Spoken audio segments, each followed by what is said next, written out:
أعوذ بالله من الشيطان الرجيم. بسم الله الرحمن الرحيم. الحمد لله رب العالمين، والصلاة والسلام على أشرف الأنبياء والمرسلين وعلى آله وصحبه أجمعين. رب اشرح لي صدري ويسر لي أمري واحلل عقدة من لساني يفقهوا قولي. سبحانك لا علم لنا إلا ما علمتنا إنك أنت العليم الحكيم. La haula wa la quwwata illa billahil aliyyil azim. Tuan-tuan yang dirahmati Allah, muslimin dan muslimat sekalian. Alhamdulillah, malam ni kita dapat bersama lagi setelah saya berhenti kuliah sementara hampir masuk 3 bulan. Jadi malam ni insya-Allah saya tidak bawa bab akidah. Tapi malam ni saya nak kongsi dengan tuan-tuan sedikit berhubung dengan tafsir, berhubung dengan surah Ar-Rahman. Surah Ar-Rahman. Jadi agak tak adalah penceramah lain yang bawa surah yang sama. Ada tak ada lah. Mungkin surah lain. Surah Ar-Rahman, surah yang ke-55 dalam Al-Quran. Sebelum tu kita bacakan sebahagian daripada ayat. Dia ada 78 ayat. Jadi kita baca sebahagian. A'udzubillahi minasyaitonirrajim.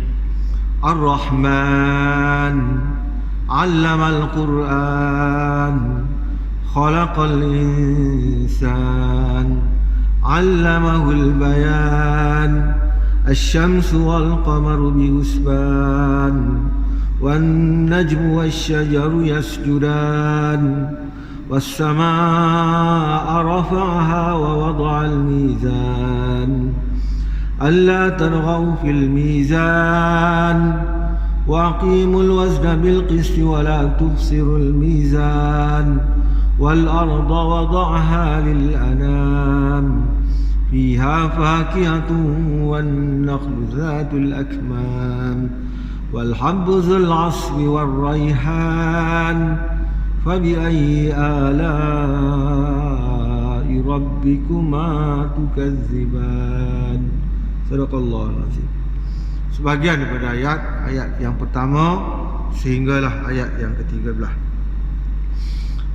Para mufassirin berbeza pendapat dalam mengatakan sama ada surah ini surah Makkiyah, iaitu surah yang diturunkan di Mekah, ataupun surah ini diturunkan di Madinah ataupun Madaniyah. Kalau tuan-tuan buka tafsir Sahih Ibnu Katsir, nama dia, yang disusun oleh Syekh Safiur Rahman Al-Mubarakfuri. Tuan-tuan buka kitab dia, surah Ar-Rahman ni surah Madaniyah, surah Makkiyah. Kalau tuan-tuan buka tafsir Ibnu Katsir juga, yang disusun oleh Dr. Abdullah bin Muhammad Al-Syekh, yang tajuk dia juga ialah tafsir Ibnu Katsir. Disebut dalam kitab ini surah Madaniyah.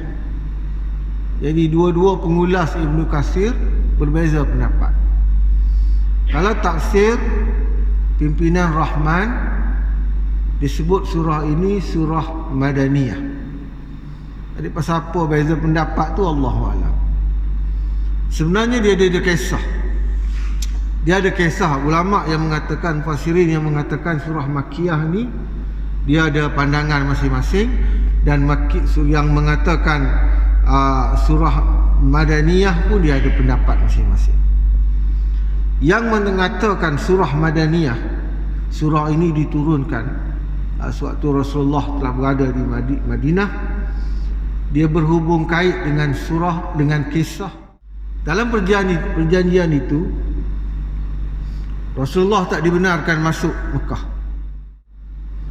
Waktu Rasulullah tidak dibenarkan masuk ke Mekah pada tahun itu, pada tahun ke-6 Hijrah, maka Rasulullah pun adakan perjanjian dengan wakil daripada Quraisy iaitu Suhail bin Amr di satu tempat nama Aqabah. Jadi dalam perjanjian itu Rasulullah suruh arahkan Sayyidina Ali tulis perjanjian. Tulis macam biasa, mulakan dengan Bismillahirrahmanirrahim. Bila Suhail bin Amr, wakil Quraisy ni, wakil musyrikin Mekah, dia dengar Bismillahirrahmanirrahim, dia tak nak. Dia kata, apa ni Bismillahirrahmanirrahim? Dia tak nak. Tulis Bismikallahumma. Dia arahkan macam, dia minta macam tu. Dia tak tahu siapa dia Ar-Rahman tu, mereka tak tahu. Yang dia tahu Bismikallahumma. Ar-Rahman dia tak kenal. Maka Rasulullah pun kata, tulislah Bismikallahumma. Maka dengan peristiwa itu turun surah Ar-Rahman bagi memperkenalkan masyarakat jahiliah tentang siapa itu Ar-Rahman, yang Maha Pemurah. Dengan sebab itu, maka mufassirin sebahagiannya mengatakan ini surah Madaniyah. Dan yang mengatakan surah ini surah Makkiyah pula ialah berdasarkan kepada keadaan masyarakat jahiliah di Mekah. Memang mereka tak kenal siapa itu Ar-Rahman. Mereka tak pernah kenal. Mereka tahu Allah, tapi Ar-Rahman mereka tak kenal. Sebab itu ada satu ayat bila ditanya, wa idza qila lahum usjudu lirrahman qalu wa mar rahman anasjudu lima ta'muruna wa zadahum nufura. Dan apabila dikatakan kepada mereka yang musyrik itu, sujudlah kamu kepada Ar-Rahman, mereka bertanya, wa mar rahman, dan siapakah Rahman itu? Tak kenal. Dan patutkah kami sujud kepada apa yang apa sahaja yang engkau perintahkan kami? Dan perintah yang demikian menjadikan mereka bertambah liar dan ingkar. Dia mereka tak kenal Rahman. Maka dengan sebab itulah dikatakan surah ini diturunkan di Mekah bagi memperkenalkan kepada masyarakat jahiliah siapa itu Ar-Rahman. Jadi bila baca Ar-Rahman, mereka terkejut. Siapa Ar-Rahman? Siapa Ar-Rahman? Maka ayat-ayat yang seterusnya dijelaskan siapa itu Ar-Rahman. Itulah antaranya perbezaan pendapat, tetapi pendapat yang paling rajih, yang paling tepat, dikatakan surah ini adalah surah Makkiyah. Surah Makkiyah. Jadi kalau kita jumpa perbezaan tu dalam kitab-kitab yang berlainan tu, biasalah. Ulama pun tak sependapat, apatah lagi orang macam kita ni. Wallahu alam. Tapi kita peganglah pendapat yang paling rajih, ialah surah Makkiyah yang diturunkan di Mekah atas alasan mereka ini tidak mengenal siapa itu Ar-Rahman. Surah ini diturunkan, dia menyentuh tentang beberapa perkara. Di awal surah, Allah menerangkan tentang kekuasaannya, tentang penciptaan manusia, tentang tunduknya seluruh alam termasuk tumbuh-tumbuhan, start daripada rumput yang paling rendah sehinggalah pokok yang paling tinggi, semuanya sujud kepada Allah Subhanahu Wa Taala.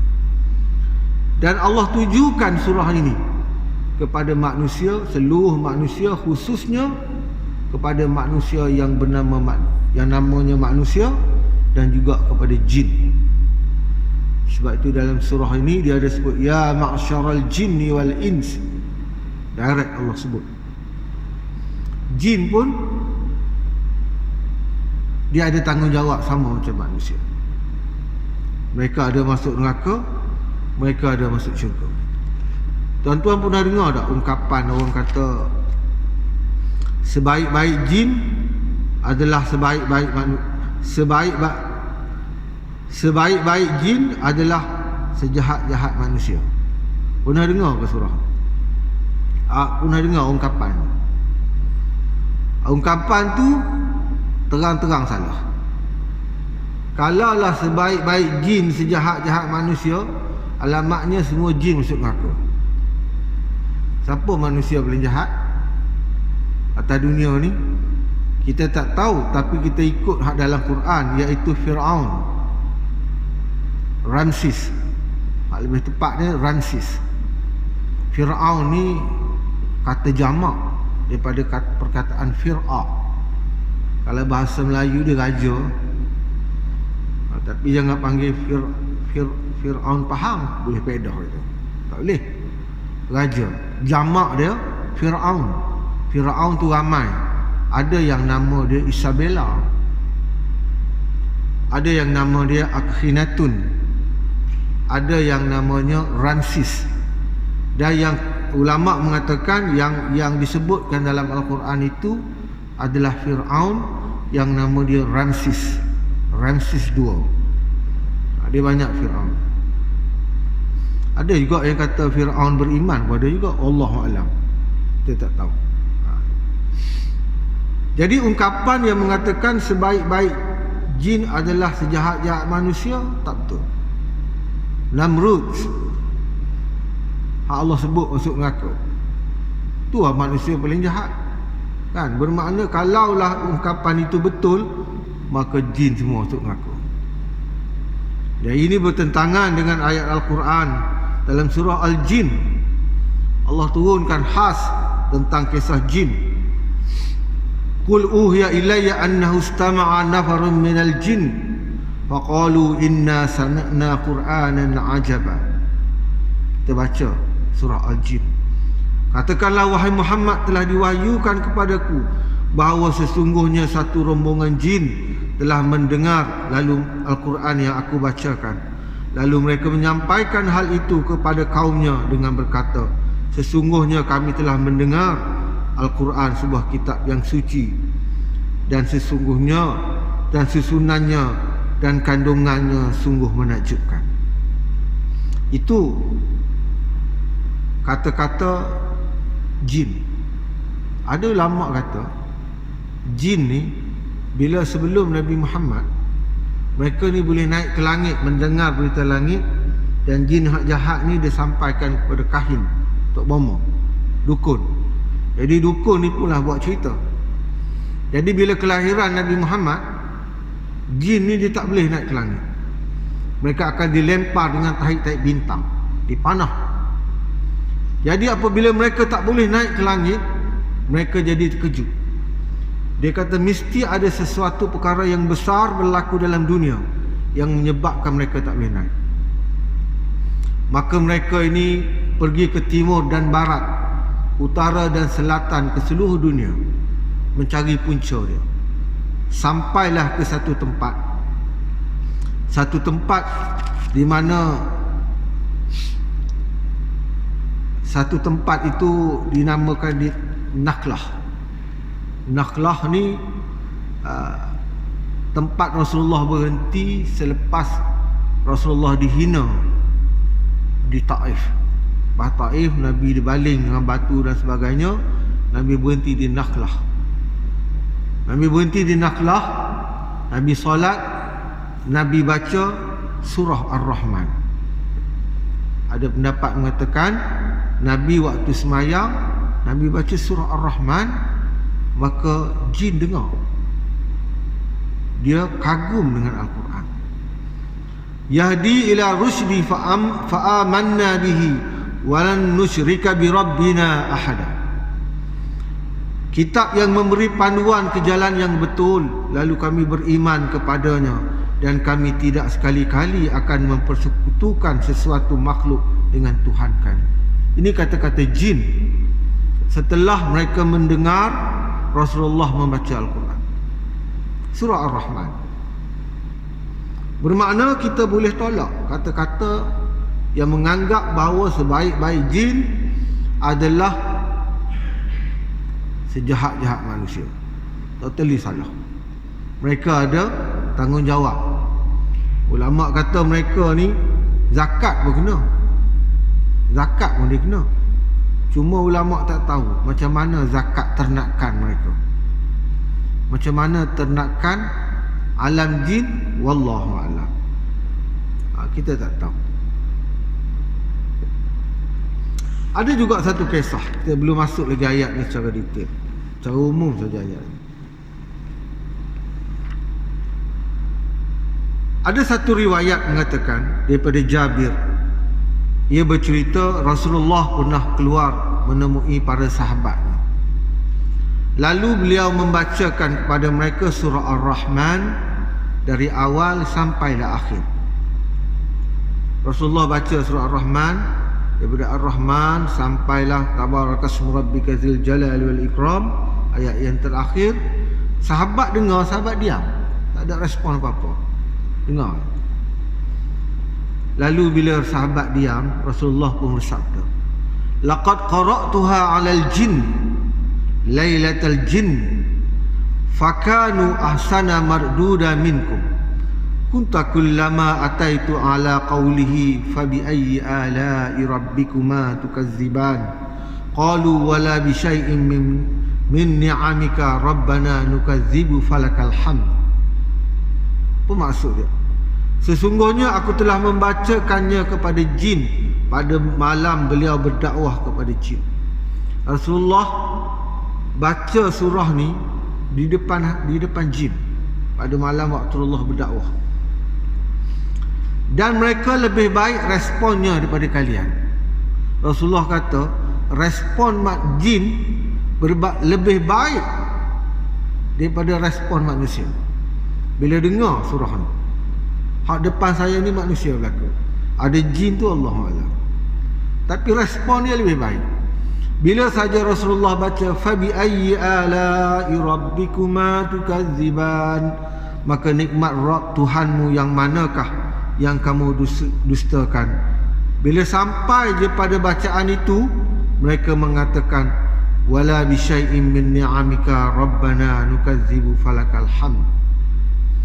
Jadi jin bila dia dengar je sampai fabi ayyi ala'i rabbikuma tukazziban, maka jin akan kata tidak ada sesuatu pun dari nikmatmu yang kami dustakan, wahai Rabb kami, dan segala puji hanya bagimu. Itu beza manusia dengan jin. Hak kita kata jin sebaik-baik, jin sejahat-jahat, manusia itu salah. Dengar je ayat ni respon selalu. Dengar je ayat ni dia respon wala bi syai'in min ni'amika rabbana nukazzibu falakal hamd. Sahabat dengar ayat ni tak ada respons, senyap.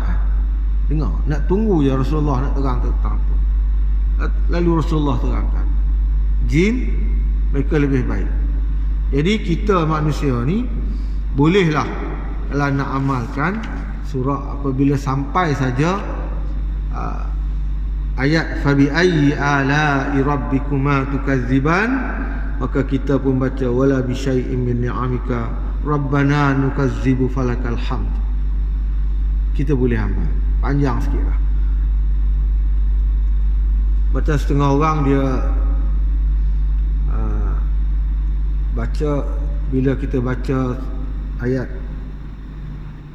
suhufi Ibrahim wa Musa, surah Al-A'la kan, setengah orang dia sambut dengan Musa alaihi salam. Itu respon dia. Jadi yang ini pun kita boleh wala bi syai'in min ni'amika rabbana nukazzibu falakal hamd.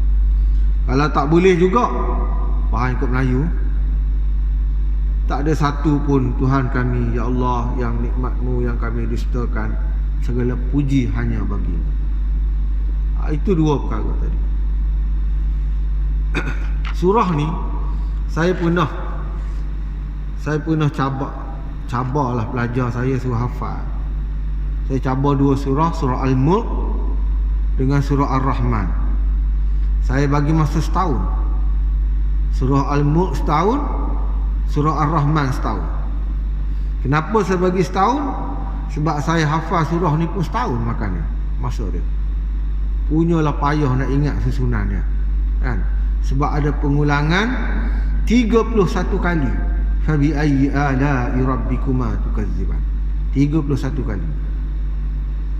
Nak boleh ingat susunan dia satu-satu tu setahun baru ingat. Alhamdulillah dapat juga. Jadi saya cabar pelajar, cuba hafal. Siapa boleh hafal surah Ar-Rahman, saya bagi RM100. Saya bagi masa setahun. Rasa 2 tahun dah, hari ni tak ada lagi. Seorang tak dapat. Mungkin dia susunan dia tu. Kalau kita dah jatuh cinta dengan ayat ini, insya-Allah Allah akan beri kekuatan. Mudah je kita hafal. Mudah sangat. Okay? Dia 78 ayat, tolak 31. Ayat yang berulang. Fa bi ayyi ala'i rabbikuma tukadziban, dia ulang 31 kali. 71, 78, tolak 31, 47 ayat. 47 ayat je yang berbeza. Tu pun setahun baru dapat. Surah Al-Mulk ada pelajar yang dapat. Budak tingkatan 4 bagus. Budak peramu boleh ke dia RM100. Surah Ar-Rahman hari ni tak ada. Okay? Adalah sahabat saya cuba hafal. Saya beri galakan pada dia. Dia akan dapat keseronokan ayat ini separuh jalan, tak larat. Tapi makan masa setahun. Alhamdulillah bila dapat tu rasa seronok.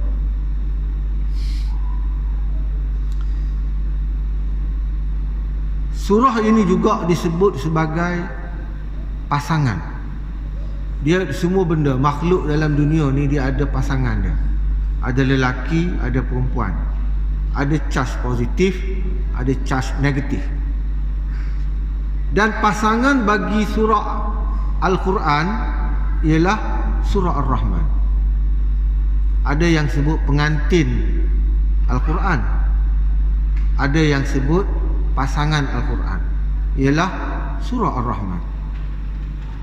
Jadi banyak orang kata kisah di sebaliknya surah Ar-Rahman, pasangan. Sebab itu ada seorang yang mahir komputer lah. Ayat ni dia pecah entah macam mana. Dia guna program Excel. Dia guna program Excel, dia pecahkan jadi cube cik-cik. Saya tak tahu dia buat macam mana. Bila dia susun cube itu, surah ini dia membentuk macam kelopak bunga mawar. Surah Ar-Rahman. Saya cuba cari tak jumpa. Cari dalam internet tak jumpa. Lama dah saya dengar tentang ada orang yang susun ayat ni dalam bentuk cube. Dia pecahkan huruf tu macam mana dia buat, saya tak tahu. Okey. Jadi macam kelopak bunga ros, susunan cantik. Okey. Ini juga adalah satu surah yang satu-satunya Allah namakan surah itu dengan nama dan sifat dia. Satu-satunya surah Allah letakkan Ar-Rahman sebagai nama surah itu, sempena dengan nama dia dan sifatnya Ar-Rahman yang pemurah. Banyak surah, 114 surah, tidak ada satu pun surah melainkan surah Ar-Rahman yang diberikan nama. Ada surah yang nama binatang, Al-Baqarah, lembu. Surah An-Naml. Ada surah yang nama Nabi, surah Yusuf, surah Ibrahim, kan? Ada surah yang nama surah Mukmin, dan macam-macam nama surah, kan? Tetapi tidak ada satu yang dinamakan dengan nama Allah. Sebab itu dia special sikit, Ar-Rahman. Maka layaklah dia disebut sebagai pengantin Al-Quran, surah Ar-Rahman. Satu-satunya surah yang ada pengulangan 31 kali ayat yang sama. Tak ada. Surah ni je ada. Kalau kisah Nabi diceritakan dalam banyak surah. Surah tentang Nabi Musa, Dalam surah Al-Baqarah ada, dalam surah lain pun ada, surah Ali Imran pun ada, kan? Begitu juga kisah tentang Bani Israel pun banyak surah diceritakan. Tetapi yang sebut tentang dia tak sebut ayat yang sama, tetapi Allah sebut dalam ayat-ayat yang berlainan. Jadi kalau bahasa Arab ni, dulu orang Arab jahiliah, kalau benda diulang berkali-kali dalam satu ayat, dalam satu ucapan, dia anggap benda tu tak elok. Benda tu tak elok. Kalau saya ni berceramah, duk sebut benda yang sama je, duk ulang benda yang sama sikit lagi, tuan-tuan tembul lagi, ada masalah tak ni? Sebut benda yang sama. Tetapi Allah sebut benda yang sama 31 kali. Orang boleh tak jemu, malah orang tertarik. Sebab apa? Sebab susunan dia cantik. Orang Arab jadi terkejut. Tak pernah ada satu ayat yang berulang yang orang dengar tu orang jadi kagum. Ada. Sebab itu ada satu hadis yang menceritakan, ada seorang orang pakar bahasa lah kita sebut, sastrawan jahiliah dulu, yang dia minta Rasulullah, dia kata kepada Rasulullah, dah mula hebat sangat mengaku jadi Nabi, mengaku Al-Quran diturunkan. Dia minta Rasulullah, nama dia Qis bin Asim Al-Munkari. Qis bin Asim ni dia pandai syair. Dia minta Rasulullah, dah mengaku sangat jadi Nabi, mengaku bahawa Al-Quran itu diturunkan, cuba baca ke dia, bacakan padaku. Maka Rasulullah baca surah Ar-Rahman kepada dia. Bila habis Rasulullah baca, dia suruh baca sekali lagi. Habis kali kedua, dia kata baca lagi. Sampailah kali ketiga Rasulullah baca surah Ar-Rahman. Lalu bila Rasulullah habis baca sampai 3 kali, dia berkata, sesungguhnya ini sangat indah, sangat manis, di bawahnya sangat menarik, di atasnya sangat mengkagumkan. Ini bukan kata-kata manusia. Maka dengan itu, sekarang aku mengucap la ilaha illallah Muhammadar Rasulullah, dan aku menjadi orang Islam. Itu hebat orang pandai bahasa. Qis bin Asim Al-Munkari ini orang hebat bahasa. Dengar dia surah Ar-Rahman, dia tahu bahawa ini bukan kata-kata manusia. Bukan kata-kata manusia. Apatah lagi Rasulullah ni, dia ummi, orang yang tak pandai dari segi syair. Bukanlah Rasulullah ni tak pandai segalanya. Rasulullah pandai bersosial, pandai berniaga, pandai menguruskan benda-benda. Tetapi dari sudut bahasa, dari sudut penulisan, Rasulullah tak pandai. Memang diprogramkan oleh Allah begitu. Jadi bila dengar je Qis bin Asim ni, dengar je Rasulullah baca, jadi dia kagum. Dia kata ini bukan kata-kata manusia. Oh, hebat syair, kan? Maka bila dia mendengar Rasulullah membaca sehingga 3 kali, maka dia mengaku menjadi orang Islam. Start pada hari itu, Qis bin Asim. Cubalah baca pada pakar bahasa orang bukan Islam, tak tahu boleh ke tak, kan? Macamlah juga tadi kita tengok Nabi balik pada Taif sampai Nakhlah, jin dengar, jin pun beriman. Hebat surah ni. Berbalik pada surah ini, surah Ar-Rahman. Allah start dengan perkataan Ar-Rahman. Satu perkataan, satu kalimah. Dalam struktur bahasa, orang belajar bahasa, tak ada orang cakap satu perkataan. Tak ada orang cakap satu perkataan. Mesti dia disusun menjadi satu ayat. Kalau ikut bahasa Melayu ada subjek, ada predikat. Kan? Bahasa Melayu. Mesti dia satu jumlah yang orang panggil tersusun. Orang tak sebut cakap nasi, tapi dia nasi.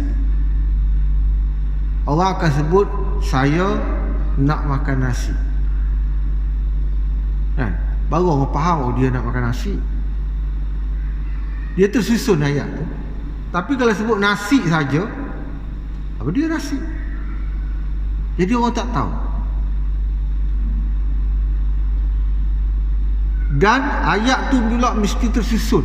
Tapi Al-Quran turun Ar-Rahman. Jadi orang jadi pelik. Kan? Jadi pelik. Dia tidak ada satu sambungan ayat dan sebagainya. Kita sebut saya nak makan nasi, saya nak pergi ke Kuantan. Kita tak sebut gitu. Kita sebut macam tu. Kita tak sebut terbalik, nasi saya makan. Kita tak cakap gitu. Kuantan saya pergi. Orang Melayu tak cakap gitu. Kecuali orang hak mari dari tu. Hak mari dari Bangladesh ke daripada Nepal, sebut nasi saya makan. Orang Melayu tak sebut macam tu. Sebab kita pandai bahasa. Kan? Dan